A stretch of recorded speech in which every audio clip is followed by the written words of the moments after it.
This boat right here, this isn't just a bass boat. This is a second job, a second life, and it's where really physically I do most of my work. I still work full time. I run this channel full time. I film in the rain, in the freezing cold. I edit after midnight. I travel, I fish, I shoot, I upload, I respond, I repeat. And it's because I love to do this. I love fishing. And this boat right here has been with me through all of it over the last 2 years. Filming in the hot summers, in the cold winters. She's dirty, she's grimy, because she's been putting in the work along with me for the last 6 to 9 months. So I don't want to show you an update on the Caymas when she's all shined up and all pretty and looking her best. I want to show you how much work this boat does for me and how well she's held up through it.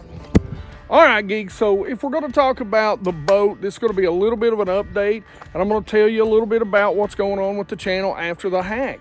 As you guys know, we did get hacked, and just to give you kind of a sum up of that, what happened was I had a prospective sponsor, or so I thought, and basically I clicked on something in an email that I shouldn't. They got a hold of it, took over my Gmail account, then went straight for my YouTube account, and they changed things out. Now, I have to give a huge shout out to both Google and YouTube, who are technically one and the same. They had the Gmail, my Google account, back within 24 hours, and probably just a few short hours after that, I had at least access to my YouTube account or my YouTube channel. Now, it took a few more days to kind of get all the bugs and all the grimy hackers worked out of it, but we're back now. It really messed up the algorithm. We were on a pretty good roll. I think we're finally getting free of that, but anything you geeks can do to watch, be part of that 100% watch squad, click on things right now.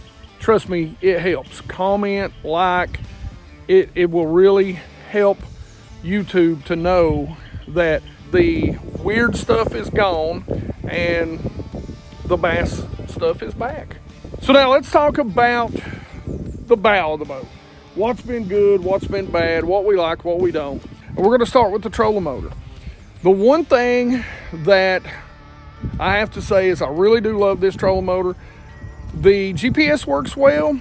In the mountains, this is probably a video that I could do, is GPS can be obscured. And when you're in the steep mountains that I live in, sometimes GPS, and I know a lot of people think GPS is accurate within a foot, but it also moves around.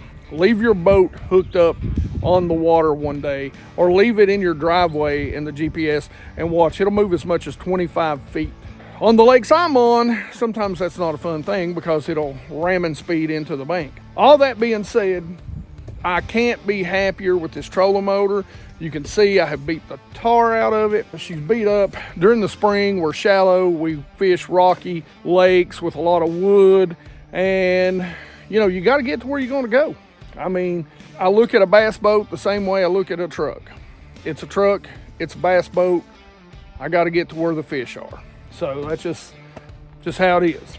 Now, the other things, of course, I've got the Garmin, and you can see we got a little bit of beat up on the corner there, but you know, that kind of happens. We've got the Garmin 1222, and we've got the Echo Maps Gen 1s 126 SV Ultra, I believe is how you say all that. And of course, we've got our boat effects. Now, something about our boat effect graph mounts, they make them taller, they make them 3, however you want them, they can put them out there for you. But what I love is right down to the screws that bolt into the deck have locks on them. So for you to be able to take these, you're gonna have a job, and probably, hopefully, you're gonna wake up and hear anybody before they ever cut through everything. They're extremely safe. We have added the Hydrowave, which I love. I'm a little upset though, Hydrowave. I got moisture behind my screen right now. That happened just the other day. I don't understand why that's happening. They're supposed to be watertight units. And we just mounted it straight to the graph mount. Love where it's at.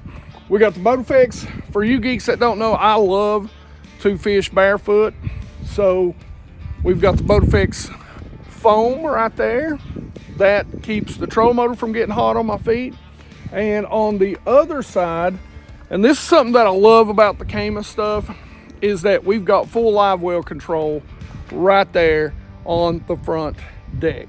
So we can control our live wells. We don't have to go running back to the console, stop fishing to stop or recert or fill or stop fill. We can do it from right here. Now, one thing I do want to say, I know there's going to be a lot of live scope haters out there. Get over yourselves. It's here. It just is what it is. My setup is a little bit different. The new Echo Maps, the Echo Maps E2s, will allow you to record from active captain.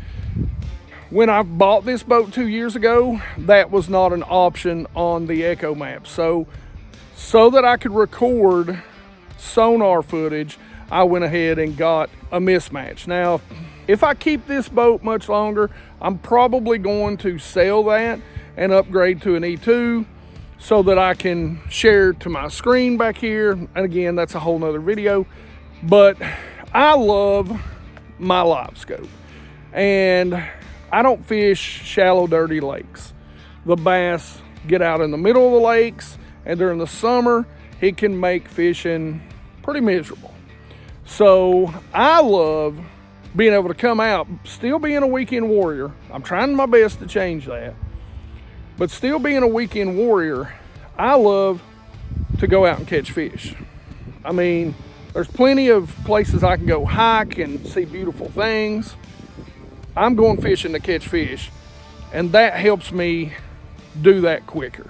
Sometimes it don't always work, as my buddy Joey from South Carolina can attest, as we were throwing out a school of 100 bass, and I think we caught one out of. So, and he come all the way up here for that. Now, let's get this thing on the water, and we're going to talk about what a YouTuber working boat looks like. All right, geeks, so I just launched Mike down there, and we're going to talk now about the trailer and some things that you really should do if you're, whether you've got a new boat, whether you got an old boat. This is something that you really need to make sure every once in a while you're checking. Always check to make sure all the connections are still connected when you launch and when you get back, because you never know who might be messing around with your stuff. Now, I have not had any troubles thus far, knock on wood, out of my trailer. I know a lot of people don't necessarily like these trailers, and a lot of people have complained about them. Now, there is one thing about a Caymas, and they've adjusted it a little, is that they load very shallow. And what I mean by that is, back with the Triton, I could get about like this corner would be sticking out. I have to keep it so shallow that this is barely touching the water right there. It'll pull in, stop about here, and then you give it a little bit of gas and it'll lift the nose up above the roller. I had to learn that the hard way because I tore the roller off a couple times. Luckily, didn't hurt the nose, haven't scratched anything up. But something that you always want to do is make sure you're checking your bunks. Checking your tires. This is a great time to check the tires. This is a great time, make sure you're feeling your bunks. Make sure you're wiggling them. Make sure you're not seeing anything that could cause problems later on. Now, as far as the trailer, the one thing I don't like about this particular trailer are these right here. They look good. They are great. The tires, the wide tires look good. They're great. I will tell you, I've had several friends that tell me, and this is with any company in any trailer, that the wider tires do tend to blow out easier. They make the trailer wider, so it's harder to get into places. I can also tell you that because, as you can tell, that's a pretty wide tire. If you have the black fenders, which look great, there is actually, most of the time, supposed to be, and it's fell off right here, and it fell off right there. So there is actually a sticker, if you could see, that will tell you you cannot stand on these. The black ones are not reinforced. You cannot stand on them. You will bend them down. They will break off. Do not step into, which is another reason why I got the Boat Effect steps. Do not stand on the black ones. The chrome ones you can, the fiberglass you can, but these you cannot. And I thought I had a spot where I had been stepping on it, but I found this out through a gentleman at Watson's who told me, but you will bend them in. So far, other than that, the lights have been good. The straps have been great. The pulley's been great. It's all been pretty good with the trailer, truthfully. So Mike's in the water. We're gonna film today. Here's the part about YouTube, especially when you're pumping out the amount of content that I pump out, that you may not know. And it sucks. I get to be on the water today, but we don't get to fish because we've got to get some videos. Now, we're all going to get to go fish tomorrow, but I just got off night shifts, 3 of them, 12-hour shifts. I slept till noon, which is about 5 hours, and now we're out here doing this. So it can be a grind at times.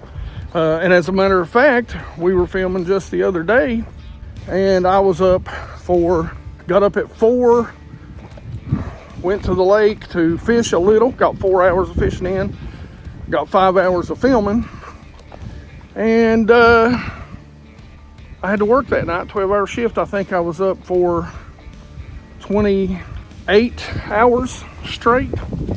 So you really want to make it on YouTube. I mean, I guess you can be luckier than me, or I don't know, more people can like you than they like me. But you know, the God's honest truth is I just have to grind. It's not an overnight thing. We've been doing this for 9 years now, and you know, as I've said, I've got a wife and I've got kids, man, and I couldn't just quit my job and not take care of the family and the people I love to go do this full time. And I will tell you, that has hurt this channel and the growth. All right, let's get on the boat. Now, here's what's going to be pretty interesting for you geeks. We're going to talk about the rod lockers first, and I love my rod lockers. I know they've added the day box on the new ones right here, but I love having 2 rod lockers because I get this all the time from some people, and they're like, oh, you talk about all these baits, but you couldn't possibly be fishing them. Okay. And here is my spinning rod locker. So, you know, we use this. This is kind of our little day box here. It's got, you know, a bunch of stuff. Like I said, hey, links in the description for these. I get them off Amazon, man. They're super cheap. We got a few baits in there, long A. But there's all spinning rods. You can see my foresight in there. I love to keep that in there because I can put it on really quick. If you haven't seen that video, I will leave a link to that video at the end. But yeah, I fish a lot of stuff, a lot of baits. I like to try new things. And the thing about it is, and Mike can attest to this, look, a lot of people, their thing is tournaments and the competition, and I enjoy that. A lot of people, their thing is scenery and being out on the lake and the peacefulness of it. I enjoy that. But my thing is, I just love to go fish and catch fish on different baits and try new things and learn new techniques. I mean, that's what my channel is about. It's what it will always be about. I love to do new things. I don't care about tournament fishing. Realistically, I'm a fanboy of the pros. But as far as me tournament fishing, it's not what gets me off. I mean, it's really not. I like to go catch bass anywhere, anyhow, and the way I want to do it. Sometimes that means force feeding them until I learn a bait. Speaking of baits. So yeah, this is what we call the used or junk pile. And some of them are pretty good because we just cycle through a lot of these. So if you ever want to know what we're fishing, just pay attention to this pile right here. And you'll see the what's up next here in the middle console. And there you have it. That's right.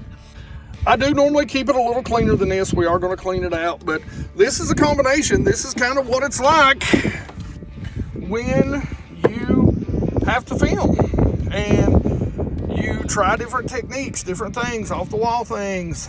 This is the life of a working YouTuber who is full-time. There are some organization down here, as you can see. Big swim baits back there. There's my 16 volt. I believe that's a 52 amp hour that we talk about all the time. I love. There is, you can't see it down in there, but there is a switch which I will turn on. There's the charger that it comes with. There's my little black box for everything. This is my top water. I don't even have my top water rods in the boat right now.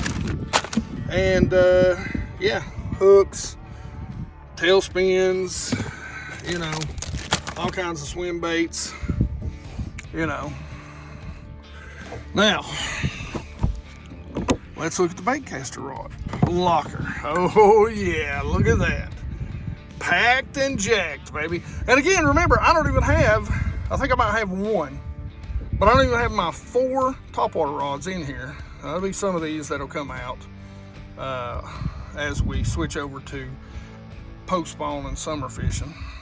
But yeah, you want to know how big a rod locker is? That's probably 50 rods in that one right there. So this is a CX20, by the way. So yeah, that's what the front of the boat looks like, and it is a mess. But you know, here's sort of my deal. It's like I'm not getting out and getting in cold water, washing the boat. It's just now warmed up here, and during the spring, the deal is, well, you can either fish or wash the boat, because I only get to fish maybe once, maybe twice a week, and that, of course, always takes away from my beautiful wife and my kids and my grandkids. So if I get to fish 2 days a week, I'm making a sacrifice of time spent with my family. So until we are full-time, like I said, this is a working boat. It's like having a truck. You can have a big, pretty truck, and you can do nothing but spit shine it all the time, or you can go haul stuff in that son of a bitch. All right, so I done showed you that. Got a good little area here. That was one of my eco nets. It broke, but we use it actually for a camera stick now for underwater stuff, in case you ever wonder how we get some of the underwater stuff. Most of the time it's just poor Mike hanging off the side of the boat. Hey, so, we do have a net, just to let you know, but yeah. we never have time to get it because he boat hops everything. That's very true, very true. That's my big swim bait rod. You can see there we've done some swim bait fishing. This is sort of my go-to junk drawer Livewells scent. I might use it. We don't want it blowing out stuff. Right there. So a lot of stuff in there. This is our cooler, and as we've said, this is the one thing that we probably would complain about, but you can complain about that on every boat, really, is the cooler don't hold ice super well during the summer. And one of the things we're gonna have to fix is that plug right there. You can't see it, but it has broke around the rim. So that's for me sticking plugs in and pulling it out and letting the water. So we're gonna have to put a little caulk on that, if you know what I'm saying, to seal it up. So at least it'll hold cold water. All right, we go to the center, and this is where we keep our snacks and some sunglasses and scales and remotes and some more buzzer rocks and ink pens and stickers. Then we go, and as you can see, the road grime. And we got our 2 Echo maps right here. These are our 126 Ultras. Now this is the new panel. You see a lot of people talking about the old panel and kind of how it has issues. Has a circle buttons. I've never had an issue. Again, knock on wood, this panel has been perfect. The only thing was I did allow some water, because I didn't pull the plug out of the live well, to freeze up, and I threw a breaker, which are all up underneath here. I couldn't find them. I thought they might have been that little box right there, but they were not. You know, another complaint people have is that gauge. The fuel gauge is a little wonky. And I've seen people start to put another fuel gauge in here. If you're gonna have these boats for a long time, I would suggest that. But so far, so good. I mean, we haven't run it out of gas, and everything seems to be pretty good with it. We do have a hydraulic jack plate. The one thing I do have to complain about is that right there, and that is my power pole key fob. Sometimes it works, and sometimes it doesn't. All right, let's talk about the seats. I have said this 100 times, the best seats in the boat industry. And the new boats, another video that you need to see is, and I will put this at the end of this video, is 2 years ago when I bought this boat, I went down to the plant and actually did a really good video. Shout out to my buddy Jeremy, who went with me and filmed. And they actually even widened the seats, which I'm a big boy and I have no issue with these seats in my boat whatsoever. But the most comfortable, the most padded, actually have springs in them like your seats at home, seats on the market. You will not get a better boat seat, including this one. The story on this one goes that Mr. Earl Bentz himself has some back issues, loves to fish, and designed this specifically for him to be able to sit with no back issues. And it is a very comfortable seat. All right, let's talk about the Livewells. Now, they have plug in the bottom, and they got all the pump out, pump in, all that stuff. We do have the clips. I love that we can just hang them right there on that lip. You'll see two little nozzles right there. One, of course, is I think a pump in, but that one in particular, and it's got a little thing I've got to cut off right now, but that is a pickup that as you are running down the lake, it will pump fresh water in. During the summer or during the spring, I will generally leave that on so it keeps the live well full and it doesn't beat the bass up, which I don't carry bass around a whole lot anyway. Most time other than the summer, which is the worst time to do it, I know, but we generally put them in for fishing schools and then immediately release them. And a lot of fish care goes into that. We don't like to kill fish. We like to keep care of them. So we do pretty good. And these live wells are pretty good. They're pretty big. There's two of them. They both look alike. So there.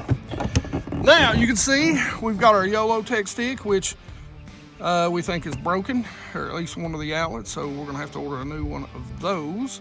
Mike keeps this phone that I'm filming on plugged up there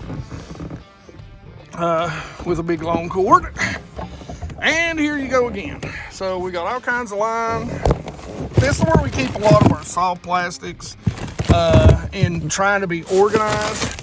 Bay rough, our BR fish, a lot of other swing baits. Tools, we got a little toolbox down in there, all that stuff. And that's something else I love about this. Most back decks have gotten small, but like I can't even get that in the full picture. These are big compartments, which I love. Again, that one over there, that's where we keep like our rain suits, our camera bag, our that sort of stuff. We don't keep a lot of baits in there. You know, we'll keep, you know, some life jackets, that sort of stuff. Now let's move on back to the back of the business end. So, Merc, I don't know, you know, this is a 250. It is so far so good. I mean, I've kept the oil change, got to get it into Watson's, get an oil change on it here, and probably the impeller and maybe some spark plugs, whatever they need to do to it. Because this boat, how many hours do we have on this boat right now? So actually 229.5 hours. And we've had this boat, it is May. We got this boat May of 2023. So 2 years, and we're at 229.5 hours. Now, to be honest with you geeks, I don't know if that's a lot, if it's average. You geeks kind of tell me. I know I'd like to know how many hours that old Johnson had on the old Triton, because holy cow, that had to have a lot of hours on it. Because I had that thing, it was 21 years old, and I'd had it, so 98, 21, 22, I sold it, what, last year? And so do that math, and I had it since 04. So I had it 20 years. So I guess it's about 24. You've had this for 2 years. Yeah, and I've had this for 2 years. So imagine how many hours is on that boat. All right, let's go look at the business end again. The business end. And you can see the gnats are out and about. We've killed a few. Road grime, lake grime, tons of pollen on the lake. I mean, she dirty. Now, listen, we do clean this boat, and we are gonna clean, wash, and wax her. It's time, it's warm. Had a little cold front come through. But right now, we're just trying to catch fish and make videos. Like I said, so far so good. We got the Atlas jack plate, and really that was the only issue I think we've really had on this boat, is we were loading it up. We were on little old top secret Lake P, and we got up to the boat ramp and it wouldn't jack down. And what we found out is that it's a relay. Now, here's the fun part. This relay is a relay you can go buy anywhere. But because they've got it soldered onto a board, you got to get it from them. So it's just like the marine screwdriver meme. You're going to pay 3 times the amount. All right, so here we are in the business back end. I really like these little, drawers here. You see, we do wash the boat, but it needs to be washed. Here's our ionic for the trolling motor, and you can see the power pole, the ionic charger, and the other ionic is over there. I love how Caymas gives you access so easy to the bilge pumps and the Livewell pumps, man. So easy. You just pop those doors open and they are right there. Incredibly well designed back end to this boat. And I always say, when you put a lot of thought into your battery compartment, you can tell how much thought's gone into the rest of the boat. Now, I will say this, I love my power poles, I do. But I wished I'd have got 10 footers. These are 8s, maybe even 12s for the lakes I live on, because again, you can kind of see those are straight drop-offs. The 8-footers, sometimes they catch and sometimes you float off.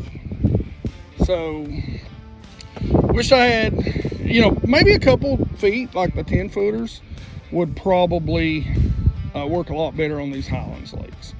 Lowlands lakes, these ought to be fine. So if anybody's got some 10s, you want to trade with me.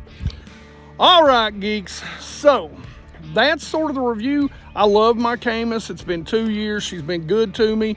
I can't say enough good things about her. Now, all that being said, if you want to see how they build these things, and they build them by hand, there are some true artisans that work in the plant just outside of Nashville, Tennessee. I forget what they call it. But anyway, go check that video out, and go check out that Foresight video. You go check both those out right here. Otherwise, questions, comments in the comment section below. You geeks know I love to talk about fishing with you. Like it if you like it. Don't forget to subscribe. Make sure you ring that bell so you get the notifications when these videos come out. And we love doing this. We love fishing. We love helping people, and that's why you geeks rock.